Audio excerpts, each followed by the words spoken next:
AK-47 mungkin sering disebut sebagai senjata paling terkenal dan juga paling luas digunakan dalam sejarah modern. Dari perang besar antar negara, konflik gerilya, hingga perang saudara di berbagai wilayah dunia.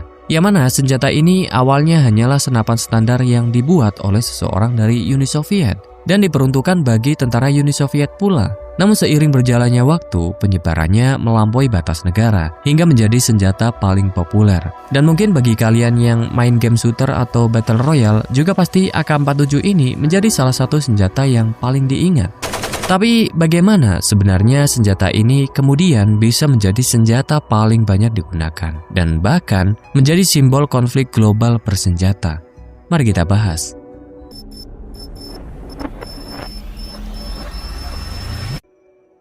AK-47 tidak muncul secara tiba-tiba sebagai senjata ikonik dunia. Senjata ini lahir dari situasi perang besar yang terjadi pada awal tahun 1940-an, tepatnya selama Perang Dunia II di front timur antara Jerman Nazi dan Uni Soviet. Dalam perang inilah, seorang komandan tank Soviet bernama Mikhail Kalashnikov mendengar keluhan prajurit infanteri mengenai senjata mereka yang dianggap kurang praktis dan kalah efektif dibandingkan senjata otomatis milik Jerman. Nah, akhirnya pengalaman tersebut mendorong Kalashnikov untuk mulai merancang sebuah senjata yang dapat digunakan oleh prajurit biasa dengan pelatihan terbatas, namun tetap berfungsi dalam kondisi yang kotor, tanpa perawatan yang rutin, atau bandel lah, gak gampang rusak, serta dapat diproduksi dalam jumlah yang besar. Kemudian, setelah melalui berbagai proses pengembangan, lalu pada tahun 1947 lahirlah sebuah senjata yang diberi nama Avtomat Kalashnikova 1947 atau yang kemudian dikenal sebagai AK-47. Nah, setelah resmi diadopsi oleh militer Uni Soviet, AK-47 ini tidak hanya berfungsi sebagai perlengkapan tempur nasional, tetapi juga mulai menjadi bagian dari strategi geopolitik Uni Soviet selama masa Perang Dingin dengan Amerika. Dalam konteks Perang Dingin tersebut, bantuan militer menjadi salah satu instrumen penting untuk memperluas pengaruh politik. Maka, Uni Soviet secara aktif menyalurkan persenjataan kepada negara-negara sekutu. Nah, AK-47 ini menjadi pilihan utama dalam program bantuan tersebut. Karena selain desainnya yang sederhana, biaya produksinya juga relatif rendah. Serta senjata ini tuh mudah digunakan oleh pasukan dengan tingkat pelatihan yang bisa dibilang cukup sangat singkat. Nah, akhirnya dari sini produksi AK-47 kemudian diperluas, tidak hanya di wilayah Soviet saja, tetapi juga melalui pabrik persenjataan di berbagai negara sekutu. Nah, negara-negara di Eropa Timur, Asia, dan kawasan lainnya mulai dahulu memproduksi varian AK secara lokal untuk memenuhi kebutuhan militer masing-masing. Akhirnya kebijakan ini secara tidak langsung meningkatkan jumlah produksi global secara signifikan dan mempercepat penyebaran senjata tersebut.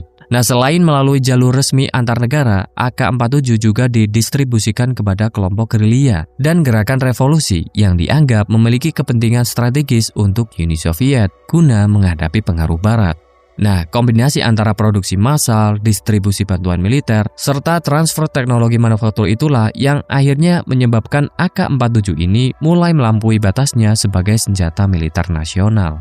Penyebaran AK-47 ini semakin terlihat jelas melalui berbagai konflik bersenjata besar di dunia. Salah satu konflik yang paling berperan dalam membentuk reputasi AK-47 adalah Perang Vietnam. Pasukan Viet Cong dan militer Vietnam Utara secara luas menggunakan AK-47 sebagai senjata utama mereka dalam menghadapi pasukan Amerika Serikat dan sekutunya.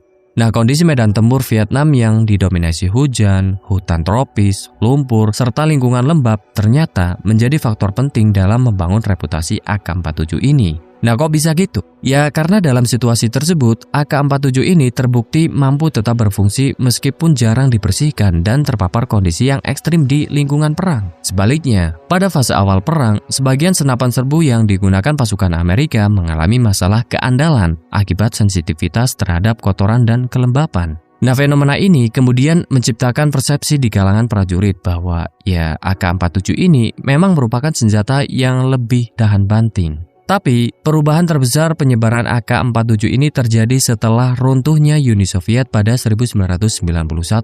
Bubarnya negara tersebut membuat kontrol militer dan pengawasan gudang senjata itu menjadi melemah. Sementara kondisi ekonomi yang tidak stabil di negara bekas Soviet juga memperparah situasi. Akhirnya, sebagian stok senjata memang berhasil dijual secara resmi, tetapi banyak juga yang bocor ke pasar gelap akibat korupsi, konflik internal, dan lemahnya keamanan logistik. Akibatnya, ya AK-47 ini jadi beredar luas secara global, menjadi mudah didapat. Harganya menjadi lebih murah juga dibanding senjata modern, serta senjata ini tuh tetap relevan karena amunisinya sudah tersebar di berbagai wilayah. Nah, gabungan antara produksi massal selama puluhan tahun, runtuhnya kontrol negara setelah Perang Dingin, serta kemudahan penggunaan di berbagai kondisi pertempuran inilah yang akhirnya membuat AK-47 ini menjadi senjata yang sangat banyak digunakan di berbagai sudut penjuru dunia. Dan dari situlah AK-47 ini mungkin pantas mendapat julukan sebagai senjata sejuta umat.